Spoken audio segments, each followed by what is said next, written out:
Cataract यानी मोतियाबिंद से जुड़े कई सवाल लोगों के मन में आज भी हैं कि मोतियाबिंद क्या है, क्यों होता है मोतियाबिंद, किसे होता है, कितना गंभीर है ये और इसका इलाज क्या होता है, क्या इसकी सर्जरी पेनफुल होती है। आज आपके इन्हीं सवालों का जवाब देने के लिए आज हमारे TNN न्यूज़ स्टूडियो में मौजूद हैं दो खास मेहमान। डॉक्टर मोनिका जेठानी, ये एक ऑप्थेल्मोलॉजिस्ट हैं, और साथ ही डॉक्टर जितेंद्र जेठानी जी जो पीडियाट्रिक ऑप्थेल्मोलॉजिस्ट हैं। आप दोनों का स्वागत है सर और मैम TNN न्यूज़ में। थैंक यू मैम, आपसे पहले मैं जानना चाहूँगी कि मोतियाबिंद क्या है और कैसे पहचाने आपको मोतियाबिंद हो चुका है ताकि इसका इलाज जल्द से जल्द हो सके। मोतिया जो है वो एक एजिंग प्रोसेस है, उम्र का चेंज है। सो जैसे ये जो ट्रांसपेरेंट लेंस है, जब ये ट्रांसपेरेंट नहीं रहता, जब इसमें लाइपोफ्यूस्चिन नाम का एक पिगमेंट डिपॉजिट होता जाता है जो कि उम्र के कारण होता है, तब वो इस तरीके से येलो हो जाता है, राइट। जब येलो हो जाता है तब आपकी जो दृष्टि है, जो आप लाइट पास हो रही थी, वो होना ऑब्वियसली कम हो जाती है, और उम्र बढ़ती है वो और डार्क येलो और ब्राउन हो जाता है। फिर आपने सुना होगा कि पका हुआ मोतिया हो गया है, मोतिया एकदम पक गया है, तो वो ऐसा, और जब आपने छोड़ दिया तब एकदम सफ़ेद हो जाता है, जब पेशेंट को बिल्कुल भी दिखना बंद हो जाता है। अगर हम एक एग्जाम्पल लें तो अगर कांच है, अगर आप उस कांच के आजू बाजू देख रहे हो, ट्रांसपेरेंट है तो आप क्लियर देख सकते हो, पर जैसे आपने ये भी देखा होगा कि पीले कलर का कांच होता है या ब्राउन कलर का कांच होता है, आप उसके आर पार देख सकते हो पर आपकी जो विजिबिलिटी होती है वो कम हो जाती है। सिमिलरली मोतिया में होता है। और मैम, दूसरा सवाल आपसे ही है कि कैटरेक्ट होने का क्या कारण है और किसको हो सकता है ये। जैसे मैंने आपको पहले भी बताया, कैटरेक्ट का जो सबसे इम्पॉर्टेंट कारण है वो एजिंग ही है, उम्र के कारण ही होता है। पर उसका मतलब ये नहीं है कि सिर्फ ये एक 60-65 साल के बाद ही हो सकता है। बच्चों में भी ये पाया जाता है, जन्मजात भी हो सकता है, और जो यंग लोग हैं 20 साल, 25 साल, 30, 40 साल, किसी की भी एज में ये मोतिया हो सकता है। क्यों? यंग एज जो होती है उसमें एक अलग वैरायटी का मोतिया पाया जाता है जिसको हम ऊंधा मोतिया कहते हैं। उसको हम अंग्रेजी में पोस्टीरियर सब कैप्सुलर कैटरेक्ट कहते हैं। उसमें सिर्फ बीच में, लेंस के बीच में छोटे छोटे डॉट्स हो जाते हैं जो आपकी दृष्टि में बहुत ज़्यादा तकलीफ़ करते हैं। उसका सबसे इम्पॉर्टेंट सिम्टम ये है, जब आप रात को गाड़ी चला रहे हैं और सामने से लाइट आती है तो आपकी आँख एकदम चकाचौंध हो जाती है। अब जैसे मैंने आपको बताया कि ये एजिंग चेंज है, तो ये यंगस्टर्स में कैसे हो जाता है? अगर जिन लोगों ने किसी भी फॉर्म में लंबे समय तक स्टीरॉइड्स लिए हैं, वो किसी भी फॉर्म में हो सकते हैं, पेशेंट कभी कभी रियलाइज़ भी नहीं कर पाता है। इवन अगर आप स्किन ऑइंटमेंट्स लगा रहे हैं किसी स्किन की कंडीशन के लिए, सोरियासिस है, कुछ भी ऐसा प्रॉब्लम है जिसके लिए लंबे समय तक के लिए आपने स्टीरॉइड लगाए हैं, उनसे ये पोस्टीरियर सब कैप्सुलर कैटरेक्ट होने का खतरा हो सकता है। तो जितेंद्र जी, मैं आपसे जानना चाहूँगी कि क्या बच्चों को हो सकता है मोतियाबिंद? अगर होता है तो पेरेंट्स कैसे पहचाने कि भाई इसको यही दिक्कत है, और अगर हो जाता है तो मतलब किस तरीके से आप उसका उपचार कर सकते हैं? बच्चों में भी मोतियाबिंद हो सकता है।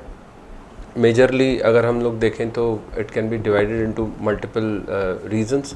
सबसे इम्पॉर्टेंट रीज़न होता है कि जेनेटिकली मतलब बाय बर्थ उनको हेरिडिटरी में है, फैमिली में अगर किसी को है। एक इम्पॉर्टेंट कॉज होता है जब मदर को प्रेगनेंसी के टाइम में, स्पेशली फर्स्ट ट्राइमेस्टर यानी पहले 3 महीने में अगर उनको रूबेला हुआ है या कोई भी वायरल डिजीज़ हुई है, तो हमारे जब बच्चे का जन्म होता है उससे पहले जब बच्चा माता के गर्भ में होता है और वो जो भ्रूण है उसका विकास हो रहा होता है, तो जो उसका लेंस है वो पहले 3 महीने में बनता है। तो अगर पहले 3 महीने में उनको फीवर है, कोई वायरल इन्फेक्शन है, वो वायरल इन्फेक्शन लेंस में पहुंच जाता है और वो लेंस को सफ़ेद कर देता है या वाइट कर देता है। आमतौर पर this is one of the commonest cause जिसके कारण बच्चों में मोतियाबिंद होता है, बट ये पहले 1 साल में ही दिख जाता है। दूसरा रीज़न होता है कि उनको कोई चोट लग गई और कोई ब्लंट ट्रॉमा हुआ या पहले जब रामायण और महाभारत सीरियल बहुत आते थे तब वो तीर कमान से खेलते थे तो उनसे कई बार इंजरी हो जाती है, उससे भी मोतियाबिंद होता है। और तीसरा इम्पॉर्टेंट रीज़न है मल्टीपल, जैसे बच्चों का एलर्जिक कंजंक्टिवाइटिस है और हम उनको स्टेरॉइड्स दे रहे हैं, या जनरल प्रैक्टिशनर्स हैं या कहीं गांव में रहते हैं और अनकंट्रोल्ड स्टेरॉइड्स यूज़ कर रहे हैं, तो उससे उनकी आँख का प्रेशर भी बढ़ जाता है, जिसको काला मोतिया या गुजराती में झामर बोलते हैं, और उनको मोतियाबिंद भी हो जाता है। वो जो मोतियाबिंद है वो पोस्टीरियर सबकैप्सुलर होता है, जैसा डॉक्टर मोनिका ने बताया। तो ये 3 तरीके के कॉमनली देखे जाते हैं, और भी बहुत सारे कारण होते हैं।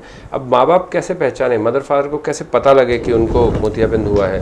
तो पहला सबसे ईजीएस्ट वे इज़ कि अगर बच्चा 3 साल से बड़ा है तो वो खुद ही बता देता है कि मुझे ये दूर की चीज़ नहीं दिख रही है, नज़दीक जाके टीवी देखने लगता है, या बहुत ज़्यादा इंटरेस्ट नहीं लेता है पढ़ने में बिकॉज उसको क्लियर नहीं दिख रहा है। दूसरा तरीका, जब बच्चा 3 साल से छोटा है और माता बच्चे को देख रही है तो वो उनकी आँख के अंदर, जैसे ये अगर हम जैसे ये कैटरेक्ट वाली स्लाइड लगा देते हैं तो ये अंदर से आपको सफ़ेद दिखाई देगा। तो ये सफ़ेदी मदर आराम से देख सकती है जब अगर बच्चा बहुत छोटा है और माँ जो है वो बच्चे को दूध पिला रही है, तो वो उनकी आइज़ को ईज़िली देख सकते हैं। और अगर कभी किसी बच्चे को निस्टैग्मस यानी उसकी आंखें हिल रही हैं या उसकी आंख क्रॉस हो गई है, तो ऐसा हो सकता है कि अंदर मोतियाबिंद हो और उसके कारण उसकी आंख क्रॉस हो गई हो या उसकी आंख बहुत फोकस नहीं कर पा रही हो। तो ये सब तरीक़ों से हमें पता लग सकता है कि बच्चे को मोतियाबिंद है, या बेसिकली मोतियाबिंद के कारण उसको दिख नहीं रहा है। तो किसी भी कारणवश अगर हमें ये लगता है कि इस बच्चे को क्लियर नहीं दिख रहा है या बच्चा परफॉर्म नहीं कर पा रहा है, टीवी नज़दीक से देख रहा है, बार बार आंखें मल रहा है, तो उस बच्चे को हमको डॉक्टर को दिखाना चाहिए। और वो जैसे पीडियाट्रिक ऑफ्थल्मोलॉजिस्ट हैं तो वी स्पेशलाइज बच्चों की आँखों की प्रॉब्लम के अलग डॉक्टर हैं, तो वो देख के आपको बता सकते हैं कि इसको मोतिया है। जो थर्ड पार्ट था आपका कि उसका कैसे इलाज हो सकता है, तो ट्रेडिशनली मोतियाबिंद के लिए कोई ड्रॉप्स या कोई टैबलेट्स नहीं होती हैं। ट्रेडिशनली उसकी सर्जरी इज़ द ओनली रास्ता, उसका एक ही है, उसका एक ही उपचार है कि हमें उसका ऑपरेशन करना पड़ेगा। आज के ज़माने में विद मॉडर्न माइक्रोसर्जिकल टेक्निक्स जो स्टैंडर्ड सर्जरी है, अल्ट्रासाउंड से फेकोएमल्सिफिकेशन से सर्जरी होती है। बच्चों के केस में आपको उनको एनेस्थीसिया देना पड़ता है, तो बच्चा पूर्ण रूप से बेहोश होता है और फिर उनका सर्जरी होता है। मैम, बड़ों का मोतियाबिंद जो होता है उनका इलाज कैसे होता है? वो अलग है प्रोसीजर, पीडियाट्रिक ऑप्थेल्मोलॉजिस्ट जो बोल रहे हैं कि उनका बच्चों का अलग होता है, पर बड़ों को अगर मोतियाबिंद हो गया है तो उसका इलाज अलग होता है। किस टाइप की लेंसेज यूज़ होती हैं, क्या मतलब कैसी टेक्निक होती है? क्या ये पेनफुल रहता है? काफ़ी लोगों को ऐसा लगता है कि भाई सर्जरी मतलब पेनफुल, तो इसके बारे में बताइए आप। बिना, ये बिल्कुल भी पेनफुल नहीं होता है। इनफैक्ट जब हम कैटरेक्ट सर्जरी करते हैं पेशेंट को पता भी नहीं चलता, क्योंकि हम आँख के दोनों ऊपर और नीचे भाग में इंजेक्शन देते हैं, जिससे कि आँख कंप्लीटली एनेस्थेटाइज एकदम सुन्न हो जाती है। ऑपरेशन के 6 घंटे बाद तक पेशेंट को ज़रा भी पेन महसूस नहीं होता है। जो आपका क्वेश्चन था कि मोतिया का ऑपरेशन कैसे करते हैं, तो आज से 20-25 साल पहले 2 बातें अलग थी। एक तो जैसे ये लेंस है, तो ये लेंस पूरा का पूरा बाहर निकाल दिया जाता था। अब आप समझो ये इतना बड़ा लेंस बाहर निकालना है तो आधी आँख खोल देनी पड़ती थी। जब आधी आँख खोल देते थे तो उनको बहुत सारे टाँके भी लेने पड़ते थे, पर आज के ज़माने में बिल्कुल भी ऐसा नहीं है। अभी बहुत ही ज़्यादा स्पेशलाइज्ड टेक्निक डेवलप हो गई है जिसको हम फेकोएमल्सिफिकेशन बोलते हैं, जिसमें कि एक बहुत ही छोटे चीरे से हम अंदर जाते हैं, ये लेंस को छोटे छोटे टुकड़ों में डिवाइड करते हैं, और समझो जैसे हमारा वैक्यूम क्लीनर होता है घर में, वैसे ही फेको मशीन में वैक्यूम पंप होता है जिससे वो छोटे छोटे टुकड़े हैं हम उनको सक कर लेते हैं। अब मैंने आपको ये बोला कि ये लेंस तो बाहर निकाल लिया, पूरी आँख खोलनी नहीं पड़ी, पर पहले ज़माने में ये लेंस जब हम बाहर निकाल लेते थे तो ये लेंस का करीबन 18 से 20 नंबर का पावर होता है। आपने जब अगर अपने दादा परदादा को देखा हो तो वो बिलोरी कांच लगाते थे बहुत मोटा, अब ऐसी बिल्कुल ज़रूरत नहीं है, क्योंकि अब इंट्रा ऑक्यूलर लेंसेज डेवलप हो गए हैं। जब हम ये लेंस बाहर निकालते हैं तब हम दूसरा लेंस आँख के अंदर डालते हैं। अब उसको डालने की जो टेक्निक है वो भी बहुत रिफाइन हो गई है। ये इसीलिए मैं आपको लेके आई हूँ दिखाने के लिए। इतना छोटा सा, आप समझो ये पेन के टिप से भी छोटा है। इतने छोटे से इंजेक्टर से हम इसके अंदर एक फोल्डेबल लेंस डालते हैं और फोल्डेबल लेंस को डाल के और आँख के अंदर इंजेक्ट कर देते हैं। आँख के अंदर जाके वो खुल जाता है, नॉर्मल साइज़ का हो जाता है। तो जो चीरा है वो बहुत छोटा हो गया है। अब लेंसेज की जो वैरायटी अवेलेबल है, मैं ज़्यादा डिटेल में नहीं जाऊंगी, but I will talk mainly about 2 varieties of lenses. One is यूनिफोकल, the other one is multifocal. Multifocal काफ़ी महंगे होते हैं, पर हम हमारे पेशेंट्स में मल्टीफोकल सजेस्ट नहीं करते हैं, क्योंकि उसमें उसका फ़ायदा ये है कि यूनिफोकल लेंसेज एक ही डिस्टेंस के लिए देखते हैं, मतलब दूर के लिए देखते हैं। नज़दीक के लिए आपको करीबन 2.5 से 3 नंबर का चश्मा लगाना पड़ता है। मल्टीफोकल का एडवांटेज ये है कि आपको दूर, इंटरमीडिएट और नियर की विज़न मिल जाती है बिना चश्मे, काफ़ी हद तक। पर उसका डिसएडवांटेज ये है कि उसमें बहुत सारे गोले होते हैं। तो जब लाइट आपकी आंख में पड़ती है या आप नाइट ड्राइविंग करते हैं तो बहुत ज़्यादा पेशेंट को दिक्कत होने की संभावना है। और एक बार ये लेंस आंख में गया तो जब तक आप जीवित हैं वो लेंस आपकी आंख के अंदर रहेगा। इसीलिए ये बहुत महत्वपूर्ण हो जाता है कि आप ऑपरेशन के टाइम पे कौन सा लेंस सिलेक्ट कर रहे हैं। मतलब type of lenses is very important. वो क्या पेशेंट भी सिलेक्ट कर सकता है कि भाई मुझे इसी टाइप का लेंस चाहिए? बिल्कुल, जब पेशेंट हमारे पास आता है हम उसको वैरायटी ऑफ लेंसेज समझाते हैं। ये इंडियन है, ये इम्पोर्टेड है, ये वाइट है, ये येलो है, इसमें यूवी फिल्टर है, इसमें नहीं है। मतलब पेशेंट के अकॉर्डिंगली जब आप उसकी जांच पड़ताल करते हैं कि उसको क्या सूट करेगा लेंस, या to some extent. And second thing कि हम पेशेंट को समझा देते हैं कि ये लेंसेज का ये एडवांटेज डिसएडवांटेज है, and then we give patient the chance to choose कि आप कौन सा लेंस अपनी आँख के अंदर डलवाना चाहिए। सर बच्चों के मामले में भी ऐसा होता है कि भाई बच्चों में भी लेंसेज का बच्चों में लेंसेज, देखिए जैसा डॉक्टर मोनिका ने बताया कि broadly there are 2 category of lenses, multifocal and monofocal, but उससे भी broad criteria is rigid IOL and foldable IOL।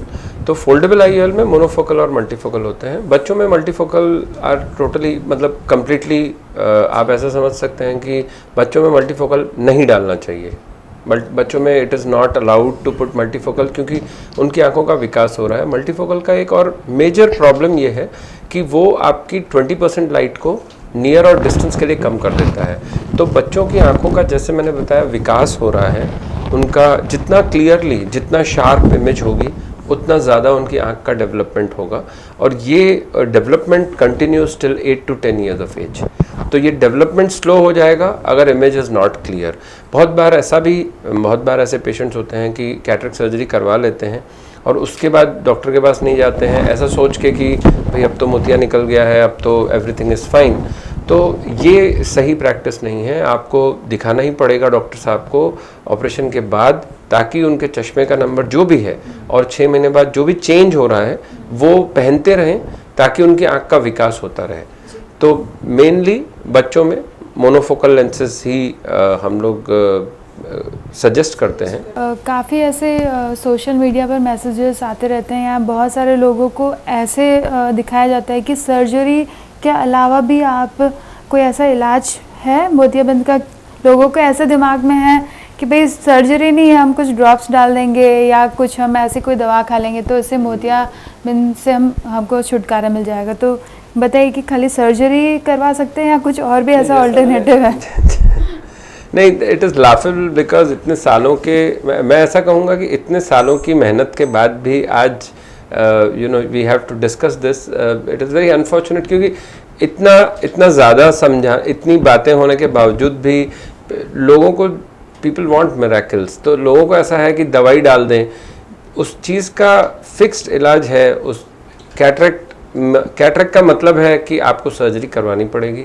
वो लेंस जो है वो सफ़ेद हो गया है, जैसा डॉक्टर साहब ने बताया कि उसमें लाइपोफिस्टिन पिगमेंट जमा हो गया है या पोस्टे सबकैप्सुलर लेंस है, तो वो लेंस पारदर्शी नहीं रहा है।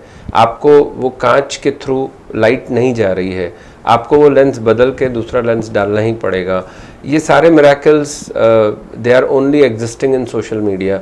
There is no truth at all. इसमें कुछ भी सच्चाई नहीं है कि आप ड्रॉप्स डाल के या बच्चों के उसमें ड्रॉप्स डाल के या बड़ों के उसमें कर सकते हैं, ऐसा कुछ it's not, it is very far away from और कम से कम आँखों का मामला हो तो एक बार आपको इन सब चीज़ों में जाने से पहले एक बार आप आपके डॉक्टर से कंसल्ट करें, क्योंकि आँख बहुत ही नाजुक चीज़ होती है और आँखों से ही हम पूरी दुनिया को देखते हैं।